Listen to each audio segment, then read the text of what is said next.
The other thing you mentioned is one of my favorite things to talk about, which is time thieves. So one of the ways you can actually identify your own time thieves is to do a calendar audit. Go back and print 2 weeks worth of your schedule, 2 weeks of your calendar, and actually take a look at where did I go to meetings where it was a waste of my time? Where did I go to, where was I on a conference call where I didn't need to be there, or there was no agenda, or there was no purpose? And once you identify those meetings, start to think about who was the originator of the meeting or the call. That group of folks becomes your time thief group. Now, let's be kind. Let's practice a little RAPKG here. I'm not asking you to cut these people out of your life or be rude or mean. What I'm asking you to do is to use it as a coaching opportunity. Hey, Brandon, listen, I appreciate that you invite me to your staff meeting every week, but actually, I don't think I need to be there. Can we catch up on Fridays for 5 minutes and chat about it, or can I send one of my teammates to go instead?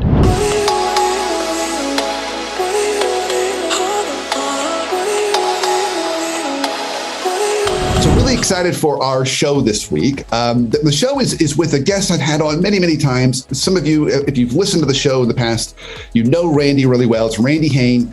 He and I are both co-founders and business partners in the Leadership Foundry. But Randy also has his own executive coaching practice. He's an author, husband, father. We're going to spend some time today specifically talking about his brand new book that just came out. It's a great read. It is such a powerful read. It's already been just getting sold in high quantities all over the place. It's Essential Wisdom for Leaders of Every Generation. And so Randy and I have a great conversation today about his book. And what I love about the book is it really is for anybody in any stage of their professional career. Now, I know that's a bold statement. Most of you would be saying, well, are you sure, Brandon? I'm sure. I mean, it really covers everything from how you think about yourself as a professional, how you show up at work, all the way to what's the kind of legacy you want to leave behind. So listen closely to the conversation. And as Randy always gives us, he gives very practical tips. So while it's a big book in terms of idea and concept, it's Randy. So it's always going to have practical, actionable steps.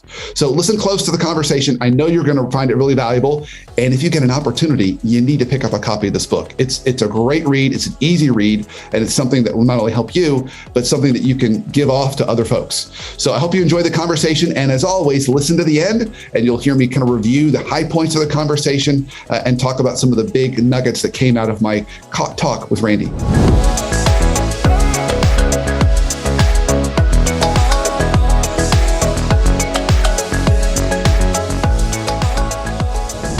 Workplace Therapist Show is sponsored by the Leadership Foundry.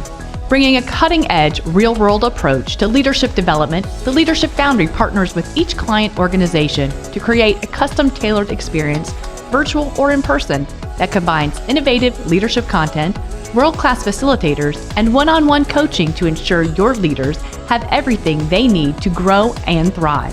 To find out more and to design your one-of-a-kind program, visit myleadershipfoundry.com.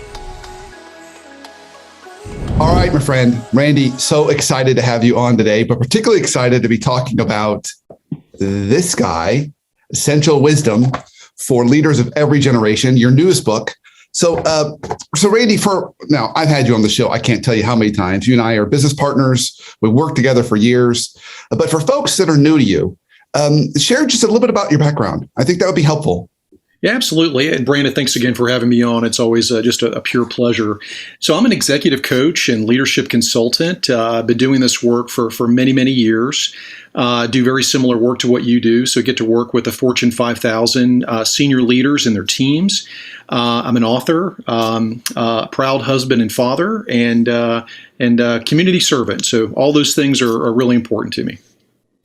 Now, this is not your first book. You've written other books before. It's my 8th book, actually. Over the last 12 years, this is the 8th book. I have a hard time keeping track, Randy. So given this is your 8th book, what makes this book different? the first 7 books, it's almost a blur to me how they got done. And then I went through just this really interesting period of intense work, lots of family activity, just maybe because of my kids' ages, but a lot was going on. And I've had the idea for this book. I think I've even spoken to you about it for probably 3 or 4 years, and I just couldn't finish it. It would sit on my desk and taunt me every day. I would look at it and say, when am I going to get to that book? But maybe it was COVID. Maybe it was just kind of working from home and having a little bit more of a cushion in my schedule. I started to really get serious about it this year. And this summer on family vacation, it all came together. Early mornings before the family would get up, I would just sit down and write and finish the book. And we got it done in July. So I don't know, maybe it was just, this was the year it all came together for me. That's great. So I've got lots of questions about specific parts of the book. Sure. But talk about it in a general way. When you were writing this book and thinking about the purpose of the book, who's it really for, and what's the goal of the book? In my coaching work, and I know we share similar philosophies here, I'm always interested in getting to know people and identifying what are the obstacles to success for them, and then identifying those obstacles and helping them either remove them or mitigate them. And over the course of my career, I have formed opinions and insights about a number of different topics: candor, clarity, communication, whatever. And as I have been writing on those topics, I've always had in mind that I wanted to write a book that would be sort of a guidebook, a compass, if it were. And I wanted to put that compass and guidebook in the hands of really every leader, but also every aspiring leader. You and I are both very fortunate. We get to speak on college campuses frequently. And I want the 20-year-old, but also the 50 or 60-year-old man or woman who is interested in leadership, or a leader that's interested in elevating their game, to have something valuable in their hands that they could refer to really forever. And that's really what the focus of the book was. And I think we accomplished it. That's great. So what I love about what you said there was you've also organized the book in that way. Mm-hmm. So you've got sections that really kind of capture themes, and then within that you've got some specific topics within those sections. So I'm actually going to ask you some questions about some of those topics in the sections. So your part 1 was embracing the fundamentals, and you've got some great things in there, from embracing simplicity to the joy of work. But I want to talk to you a little bit about credibility. You have a section there called Credibility Matters. Mm-hmm. So give us a couple high-level things. When you think about credibility, what does it mean from your perspective to have credibility? And it's interesting. When I first developed that chapter, I probably had in mind helping, recent college graduates, maybe new professionals. But as I started writing it, it dawned on me that this chapter is really for everyone, because all of us need to be thinking about credibility. As you and I have discussed in the past, credibility is something that you can gain and lose every single day. And credibility comes from a number of different places. So the chapter really represents sort of a best practices look at how we can actively and intentionally think about credibility. And again, I think the 20-year-old to the 65-year-old all will find value in that chapter. So Randy, one of your gifts is the ability to take a topic, take a theme, take an idea, and make it very practical. You've often heard me quote the famous theologian, he's since passed away, Jim Fowler, that we want, as leaders, we want to give people hope and handles. Yes. I think you are a master at both, but particularly handles. So when you think about credibility, what's one of those handles? What's something I could start doing today that would help me strengthen my credibility muscle? And this is something that I think crosses all generations, as the book was intended. But when I think about one thing that I would really encourage aspiring leaders and leaders to do, it's to do what you say you will do. If you make a commitment, you have to honor that commitment. And it could be something as simple as, I'll get back to you this week with my work, or I'll send you my resume tomorrow, or, hey, I'll follow up with you and we'll have a discussion.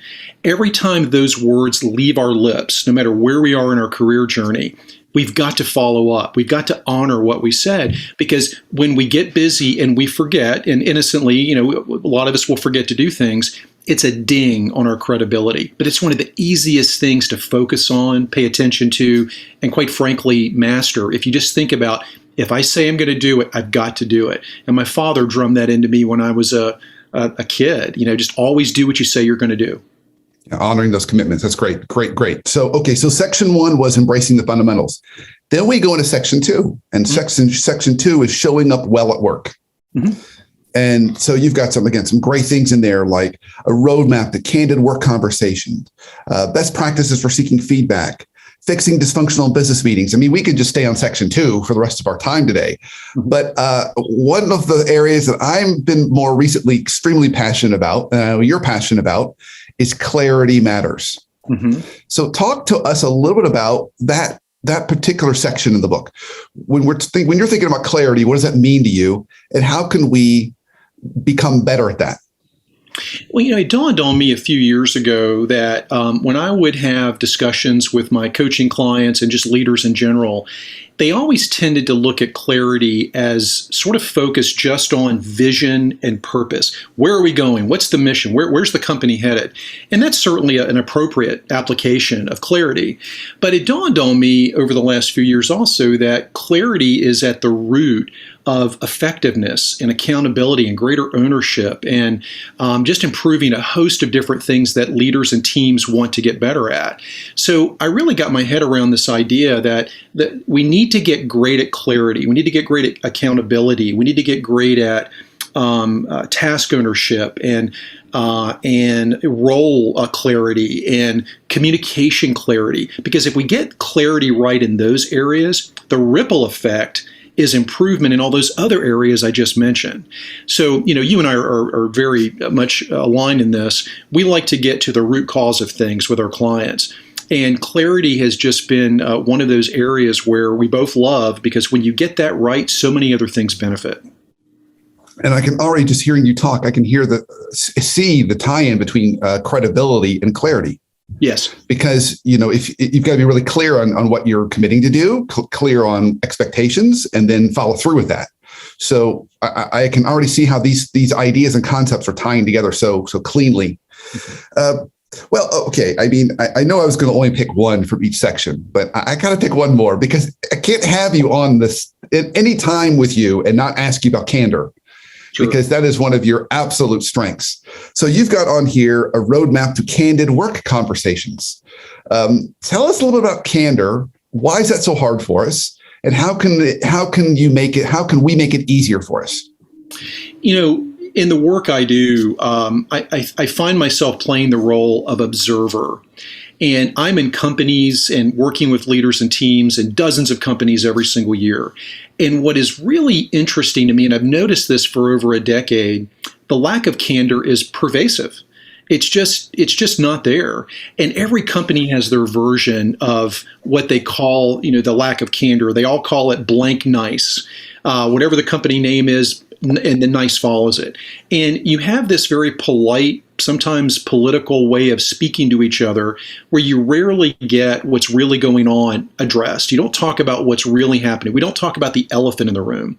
And I think, and the chapter does a decent job of this, we need to think about what are the obstacles to candor. Why is it that we don't want to speak with candor?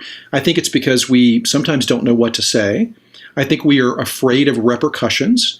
I think sometimes just politically correct environments make it difficult for us to even think we can be candid. There are a host of reasons. But what the chapter does, and I'm so passionate about this, as you said, and we both are, is how do we teach leaders and teams and even cultures and companies to really get their head around the fact that candor is a gift. Candor, when done well and respectfully, is an absolute gift. So the chapter, I think, really gives a number of best practices, shows you all the positive aspects of candor. And if you're a leader or an aspiring leader that wants to get better at it, that chapter will get you on your way. And one of your hallmark phrases is, do I have permission to be candid with you? It's so hallmark I'm sure I know it's in the chapter. I've seen it. People really are always struck by the fact that the simple act of asking permission to be candid is it's an epiphany. And just ask permission. And it's always worked for me, and it gets people prepared to receive that candid message that you have to deliver. Yeah. Yeah. Beautiful. So we start off with embracing the fundamentals. We move into showing up well at work. And then we get into part 3, which is connection and business relationships, also one of your master strengths. And you've got things in there like essential lessons for better business relationships, storytelling for leaders, ripple effect of our actions. So many things in here I would want to touch on. I want to go back to RAPKG because you've done RAPKG for many years. So for folks who are hearing me say that, they're saying, RAPKG, what's RAPKG? So tell us a little bit about RAPKG. You have the importance of RAPKG. It's chapter 13. So what is that? And then how can we start to live that out? So most things in my life start with a quick story. So I'll give you a very quick one. Many years ago, I was in the office of one of my coaching clients. It was 7 a.m. and I was really well caffeinated. And we were talking about my client's desire to find a different way to build connection with her network. She wanted to have more than just the typical work conversation. So in a flash of caffeine-inspired inspiration, I went to the whiteboard in her office and I wrote RAPKG. And I drew a circle and I started drawing lines out to all the people in her network. And I turned to her and I said, okay, this just came to me, but let's think about random acts of praise, kindness, and gratitude as a way for you to build stronger connections to your network. So we started thinking about, and she's a very intentional person, every Monday she would think about the people in her network she wanted to touch that week and connect with. And we started thinking about, how can I reach out and offer praise? How can I show an act of kindness to my network today? How can I be more grateful? And then we got into the sort of the granular ways you could do it. So RAPKG is this mindset that every day I show up at work, but also in my personal life. How do I intentionally act with more kindness and gratitude and civility and love and compassion to the people that I encounter? And the fruits of that are just manifold. There's so many good things that come out of it that the chapter shares, but I just think it's a great way to live. We need that more today than ever. I think you and I would agree. I mean, Absolutely. boy, it seems like everyone's looking to pick a fight, looking for why we don't agree or why you're going to do something to offend me, rather than gratitude and kindness and appreciation, which is so critical and rare.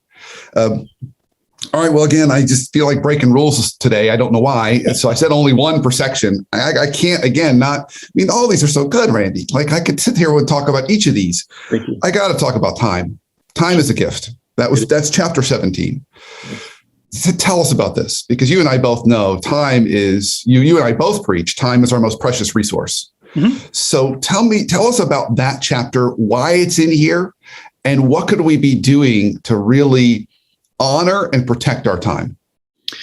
Yeah, listen, I have spent years in my own life trying to get better at time management. It's an ongoing struggle, but because of that sort of inward focus and self-reflection I do about time, I've got a lot of thoughts on it, and I work with my clients on time management literally every day. So when you think about this particular chapter, the filter, the aperture that I want you to think through is our time is a gift. It's a resource to manage. And it's a finite resource to manage. So if you're going to spend time, think about time, you've got to think about, where do I want to give the gift of it today? One of the places that we need to give the gift of time is to ourselves. There is no better time than to practice self-care, to take care of ourselves physically, mentally, spiritually, whatever it is. Give that gift. Give the gift of time to our families, to our loved ones. Give the gift to friends, to people that need our help, maybe someone that we're mentoring or coaching or guiding. There are so many ways that we can apply time as a gift. But doesn't it change your mindset when, instead of thinking about, I just have to get through this busy day, I've got 15 meetings and 3 conference calls, instead of that view, maybe it's like, wow, I have an opportunity at 7 a.m. in the morning. I can't wait to give the gift of time to a group of people today that I care about. What a different mindset. And that's what the chapter is about. Okay, I love that. Now, there's a couple phrases that you use which are just sticky with people. They hear you say it, and then they start using the same phrases. Sure. So I'm going to give them both to you, and then I want you to talk about them. Sure. One is air in your calendar. Yes. Okay. Super sticky. People remember that, talk about that all the time. Second one is time thieves. Super sticky. People remember that and immediately conjures up a face or faces of people who are the time thieves. So talk a little bit about those two, error in the calendar and time thieves. I cannot tell you how many times I have a discussion with a client that when they talk about their calendar, I'm in back-to-back meetings. And as you probe that, as you start talking to them about that, they're also struggling with, I barely have time to get on the next call. I'm not very thoughtful. I'm certainly not reflective. I'm just checking boxes. I'm just moving through the day in almost a robotic way. So putting air on your calendar serves a number of great purposes. And when I say air on the calendar, I often advocate in our coaching work, start small. Give yourself maybe 30 minutes a day of air for 2 weeks. And it can be 30 minutes in the morning, 30 in the afternoon. It can be 2 15-minute blocks. I don't care. But start for 2 weeks of giving yourself 30 minutes. And in that time, you cannot fill it with busy work. It can be exercise. It can be reading a book. It can be spending time with a loved one over lunch, whatever it is. But have some air where you're not filling it with the stuff that drains you. But then after 2 weeks, I challenge you to add another 30 minutes and get to an hour. And sprinkle that throughout the day or do it in one block. But the goal here is to try to find things that will fill your cup, not drain your cup. I'm a high-functioning introvert. I am great at 7 in the morning. I love early morning meetings. 5 o'clock in the afternoon, not my best time. So I need to find ways during the day to build up my energy. And I get it through exercise or, doing something that really is meaningful and something I really love. So I find ways during the day with that air in my calendar to fill my cup. The other thing you mentioned is one of my favorite things to talk about, which is time thieves. So one of the ways you can actually identify your own time thieves is to do a calendar audit. Go back and print 2 weeks worth of your schedule, 2 weeks of your calendar, and actually take a look at where did I go to meetings where it was a waste of my time?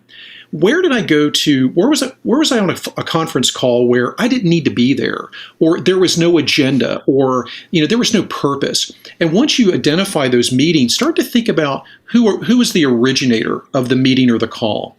That group of folks becomes your time thief group. Now, let's be kind. Let's practice a little RAPKG here. I'm not asking you to cut these people out of your life or be rude or mean. What I'm asking you to do is to use it as a coaching opportunity. Hey, Brandon, listen, I appreciate that you invite me to your staff meeting every week, but actually, I don't think I need to be there. Can we catch up on Fridays for 5 minutes and chat about it? Or can I send one of my teammates to go instead? So I'm turning this into something that's going to give this person what they need, but I don't need to physically be there. So identifying those time thieves and then kindly and proactively and respectfully coaching them is the goal. Yeah, and having some good candid work conversations. Absolutely. See, I see how you did that, Randy. With clarity. I see how you did that. It all kind of ties together. Yeah, that's great. Absolutely. So, all right, Randy. So our sections, we've got embracing the fundamentals as part 1, and you've got lots of chapters in there.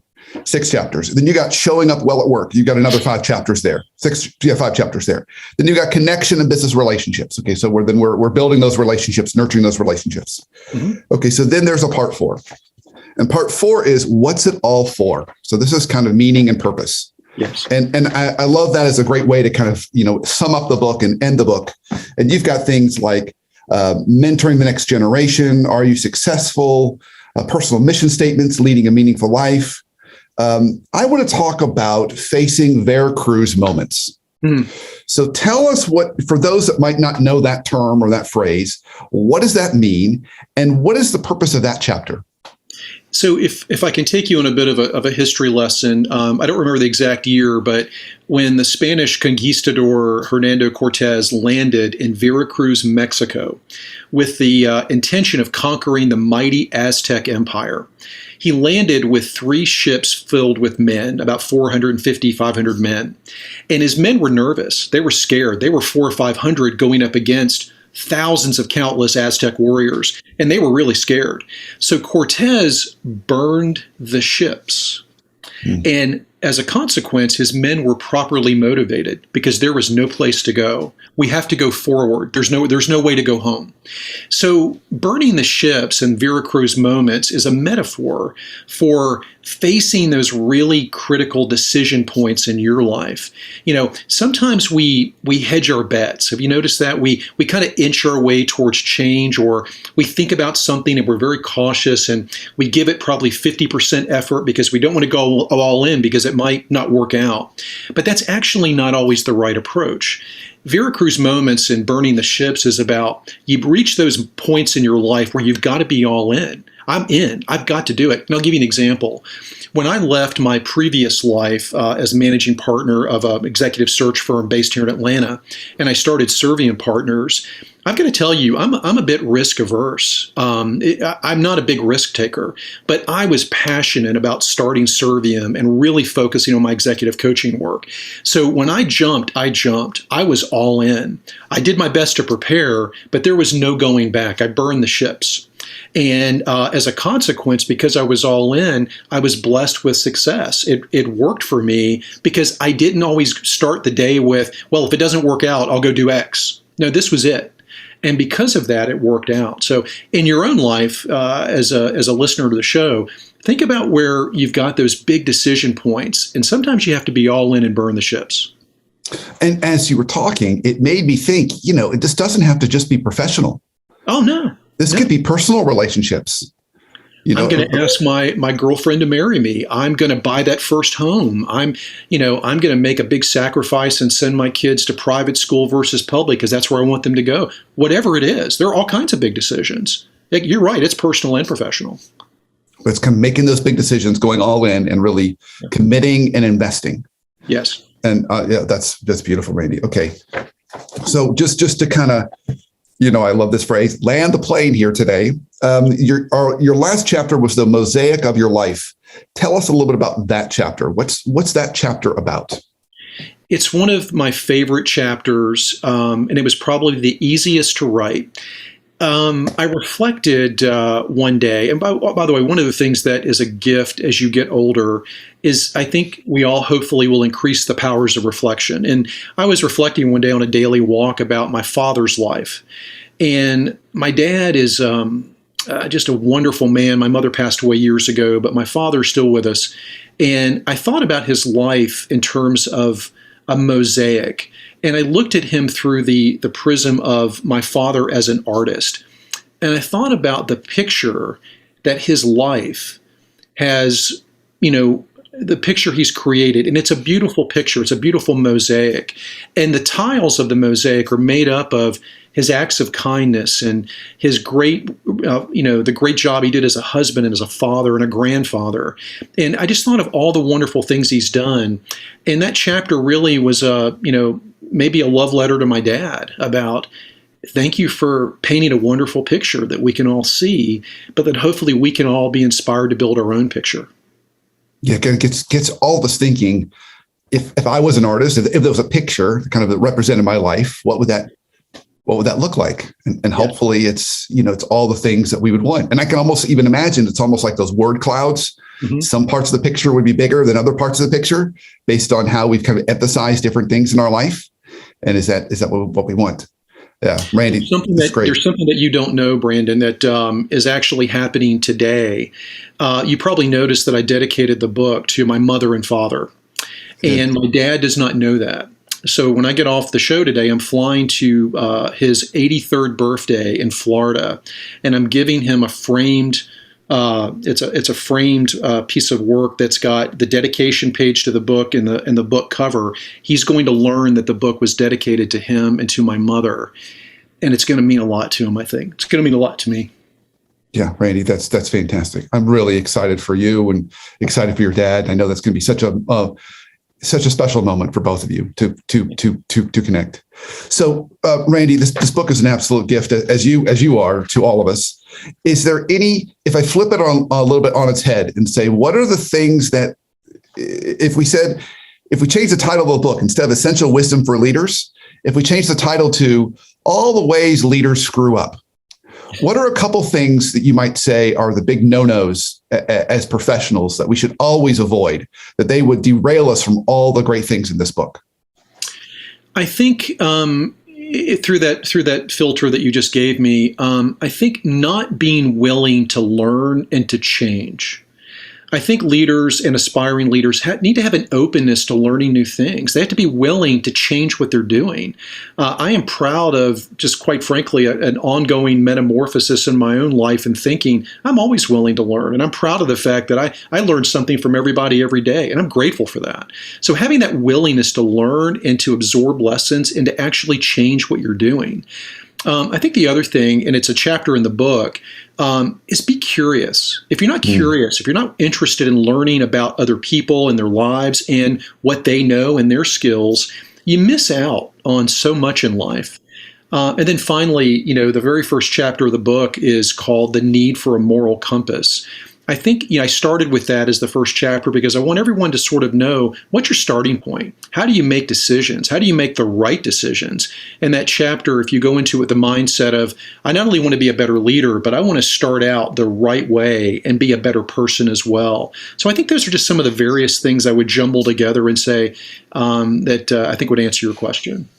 And I think they all kind of tie together. Yeah. Because every time you're curious, you experience new things, experience new people. It's then compared to your compass. Like, so what does my compass tell me about this? How does it make me think about who I am and who I aspire to be? Which then, results in growth and learning and adaptation. Mm-hmm. That's great, Randy. Well, as you know, I always ask every guest on my show the same kind of ending question. Do you have any one life hack for us on how we can either have better conversations or better relationships at work? Yeah, or at home, or at home, either avenue. And I've kind of referenced it, but I'll probably go a little deeper with you. I am alarmed. But also encouraged, because I think there's a chance to save this, that we just don't ask enough questions of each other. I don't think we are naturally curious. And I think the siloed virtual environments that we're in, we're just not engaging and really showing that sense of curiosity about people. We're not getting to know each other the way that we might do over a cup of coffee or lunch or a drink or whatever. So my challenge to the audience is be insatiably curious. Always start a conversation with, tell me about your life outside of work. Tell me about what's going on in your world. How are you doing? And really be sincere in learning what their answer is. Like, find out what's going on in their world. And I think that's going to help all of us maybe come back together, be a little bit more united. Maybe it's going to heal some of the division in the world. So be more curious. That would be my goal. And buy the book, and you'll learn a lot about curiosity. So great segue to the final question. If people want to learn more about you, or more importantly, purchase a copy of this book, where can they go? It's on Amazon as a paperback and Kindle version, so check it out. Also, you can go to my website, which is serviumpartners.com, or go to the website of the company that you and I own, which is myleadershipfoundry.com, and learn about the business that you and I lead there. But you can learn about me and my work through all those venues. Great, Randy. Well, hey, great conversation. So proud of you and so thrilled for you with this amazing piece of work that I know you put your heart and soul into, and so excited for your conversation with your dad this weekend. So travel safe, my friend, and I look forward to hearing how it goes. Thanks a lot, Brandon. Very grateful to you. Take care.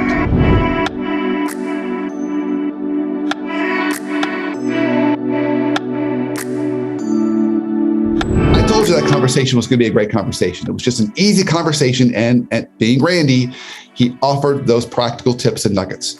So his book is structured in those 4 big buckets. And what I did with the conversation is I kind of talked about each of those buckets. We first started talking about embracing the fundamentals. We talked about credibility, the importance of credibility. And Randy reminds us that credibility is all about follow through. You've got to follow through on the promises and commitments that you make. Then we moved into the second section, which was showing up well at work. And I actually hit him on 2 points on that one. We talked about clarity. Clarity matters is one of his chapters. We talked about clarity on expectations, clarity on accountability, and the importance of driving that so we're not guessing. And then we also spent some time on candid work conversations. I can't talk to Randy without talking about candor. He's the master of candor. And if you ever spend any time with Randy, eventually he's going to say this phrase to you, do I have permission to be candid with you?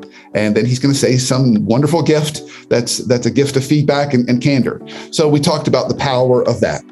Then we moved into the part 3, which had chapter 13, which was the importance of RAPKG. And RAPKG, if you haven't ever heard him talk about it before, it's random acts of praise, kindness, and gratitude. So we talked about how to do that and the importance of giving those gifts to people. And boy, our world needs that today more than ever. And then we finally talked about time as a gift.